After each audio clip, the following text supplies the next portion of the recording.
Bienvenue dans cette nouvelle édition du 12-15. Voici les titres de l'actualité.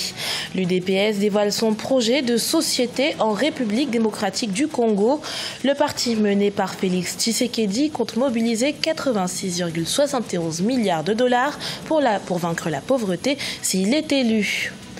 Près de 2000 personnes ont pris les rues de Tunis suite à l'annonce du président Béji Caïd Essebsi à propos de l'égalité successorale, une révolution en matière de gestion des droits présentée au Parlement à l'automne.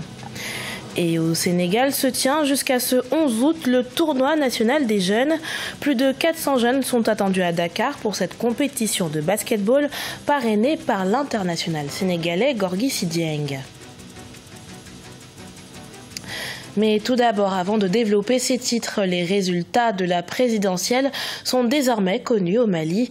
Le président Ibrahim Boubacar Keïta est réélu pour un nouveau quinquennat.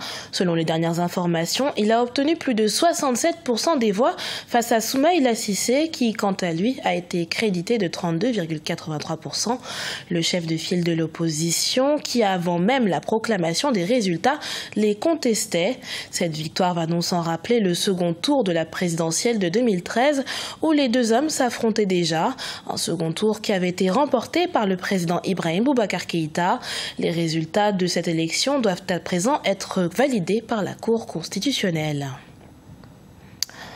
Vaincre la pauvreté, c'est l'objectif que s'est donné Félix Tshisekedi, candidat de l'UDPS, principal parti de l'opposition en République démocratique du Congo. Pour ce faire, le parti entend mobiliser 86 milliards de dollars pour mener à bien son programme électoral s'il venait à être élu lors de la présidentielle du 23 décembre. On fait le point dans ce sujet de Jacques Mboka, notre correspondant à Kinshasa, commenté par Thierry Dassa. Chiffré à 86 milliards de dollars américains, le plan d'action de Félix Tshisekedi, président de l'Union pour la démocratie et le progrès social, s'étend sur une période de 10 ans. Intitulé « Avec le peuple, réalisons le rêve d'un nouveau départ », il a été présenté ce mercredi 15 août au public en présence de plusieurs personnalités politiques et des corps diplomatiques. Mon programme sera réalisable en 10 ans. Si au bout de 5 ans, vous voulez bien m'accorder à nouveau votre confiance. Il poursuit des objectifs concrets et mesurables. Pour assurer le coût de ce programme, nous mobiliserons une enveloppe budgétaire de 86 milliards 71 dollars, soit 25% du PIB, qui sera réparti sur 10 ans. Dans un pays où la corruption gangrène le quotidien des Congolais, le successeur d'Étienne Tshisekedi a par ailleurs les ambitions de faire de la lutte contre ce fléau son cheval de bataille, une fois porté à la magistrature suprême. En ce qui concerne la corruption et l'impunité, je m'engage à faire de la lutte contre la corruption, fléau dont les proportions se chiffrent par milliards, notre cheval de bataille et à mettre effectivement fin au règne de l'impunité. Candidat de l'UDPS et de ses alliés à la présidentielle du 23 décembre, Félix Tshisekedi prône par ailleurs le consensus pour une candidature commune. Bien que l'ensemble des leaders de l'opposition manifestent cette volonté, d'aucuns estiment que ce pari ne sera pas facile à gagner. Hommes et femmes seront bientôt égaux dans la gestion de l'héritage en Tunisie. L'annonce a été faite par le président Béji Caïd Essebsi qui soumettra un projet de loi au Parlement à l'automne. Une annonce longtemps attendue par les populations qui ont pris les rues de Tunis pour la célébrer. Vina Nodin. En Tunisie, malgré les voix qui s'opposent à toute contestation de la loi islamique, des milliers de personnes descendent dans la rue pour soutenir la proposition du président Béji Caïd Essebsi visant à accorder aux femmes des droits égaux en matière d'héritage. Actuellement, la loi tunisienne, qui s'appuie sur le droit islamique, prévoit qu'en règle générale, un homme hérite le double d'une femme du même degré de parenté. Je voudrais que les femmes héritent des mêmes droits que les hommes. Je voudrais que les femmes se marient avec toute personne de leur choix, aiment la personne qu'elles choisissent et fassent tout ce qu'elles veulent si elles ne dérangent personne. Face à l'opposition des conservateurs à sa proposition, le président Béji Caïd Essebsi a laissé la porte ouverte à quelques exceptions. Les familles qui souhaitent continuer l'allocation sur la base de la loi islamique devraient être en mesure de le faire. Le Parlement doit maintenant décider d'un projet de loi. Que les femmes héritent des mêmes droits que les hommes. Je voudrais que les femmes se marient avec toute personne de leur choix, aiment la personne qu'elles choisissent et fassent tout ce qu'elles veulent si elles ne dérangent personne. Notons que la Tunisie, ce pays musulman d'Afrique du Nord, accorde plus de droits aux femmes que les autres pays de la région et a permis à des femmes musulmanes d'épouser des hommes non musulmans. Le Sénégal peut-il parvenir à l'autosuffisance en riz? Pour les autorités, la réponse est oui, avec chiffres à l'appui. Consommé à hauteur de 90 kg par habitant et par an, le riz est l'une des denrées de base de l'alimentation de millions de Sénégalais. Si auparavant il devait être importé d'Asie, les 1 million de tonnes de riz produites par le pays en 2017 laissent optimistes les autorités. Cheikh Omar Bandaogo. De 2008 à 2017, la production de riz au Sénégal est passée de 400 000 à près d'1 million de tonnes, mais toujours insuffisant pour subvenir aux besoins de consommation locale du fait de la croissance démographique. Les autorités se sont néanmoins fixées pour objectif d'atteindre l'autosuffisance en riz d'ici 2020. La crise alimentaire 2000 a créé énormément de difficultés donc, à nos populations. Et c'est ça qui avait amené, je pense, la première idée donc, du programme national de suffisance en riz. En son temps, on avait parlé même de la grande offensive de l'agriculture. Hein. Et c'est en ce moment-là qu'en réalité le programme a démarré.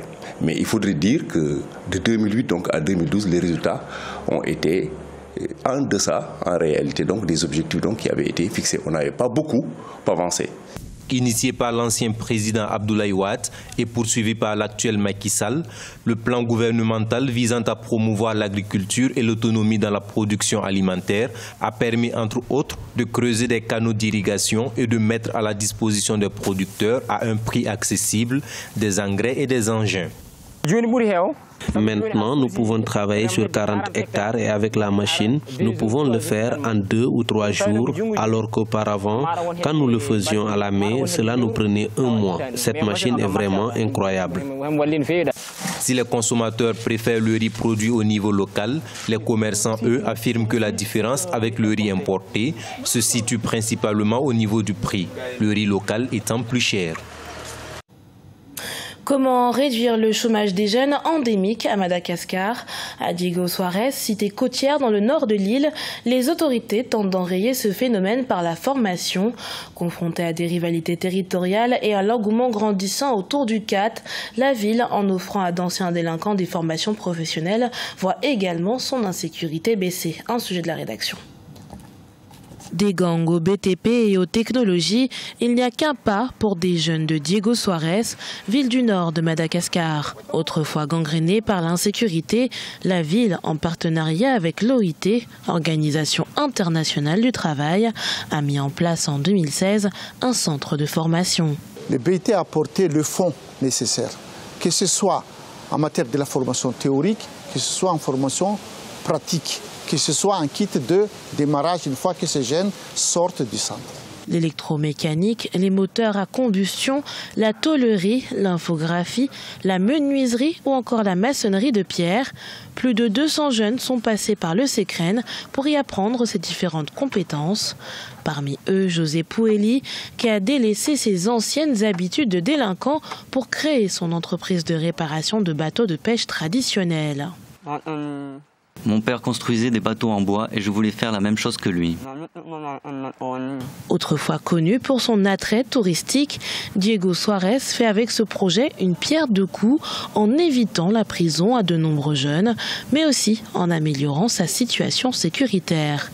Si des chiffres n'ont pas encore été avancés, les autorités locales dénombrent toutefois une baisse significative des délits. Du sport à présent et du basketball plus précisément. Le basket qui était au cœur d'un tournoi national au Sénégal.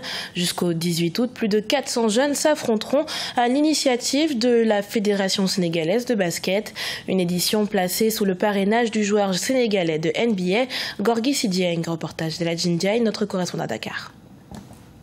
Le stade Marius Ndiaye de Dakar a ouvert ses portes depuis le 11 août 2018 au tournoi national de basket. Organisé par la Fédération sénégalaise de basket cette année, 400 jeunes issus des 14 régions du Sénégal y participent. Babacar Dia, âgé de 15 ans, vient de la région de Dakar. Pour lui, ce tournoi est une occasion de montrer ses talents de basketteur en tant que meneur de jeu de son équipe. C'est pas facile de jouer, d'humeur, parce que tout le monde compte sur moi. Je mets la balle jusqu'au milieu, si je perds, c'est l'équipe qui risque de perdre. J'ai appris des choses dont je ne savais même pas. Donc voilà, c'est bien de regrouper tous les 14 régions. Oui, ça nous permet de mieux montrer ce qu'on fait et de connaître nos failles. Avec ce stage, je veux devenir la reine du basket. L'objectif de ce tournoi national est de déceler les jeunes talents, mais aussi faire compétir la petite catégorie. L'international sénégalais et pivot des Volves Minnesota, Gorgui Sidien, très engagé dans le volet social à travers sa fondation, a financé ce tournoi à hauteur de 60 millions de francs CFA. Vous savez, au Sénégal, il n'y a pas de compétition pour la petite catégorie. Donc ce serait bien d'organiser ces genres de compétitions. Ces jeunes doivent être bien préparés dès le bas âge pour la relève de l'équipe nationale des moins de 19 ans. Le tournoi national concerne les jeunes âgés de 15 à 17 ans. Il prendra fin samedi 18 août 2018. Ce journal a été préparé par l'ensemble de la rédaction. Merci pour votre fidélité.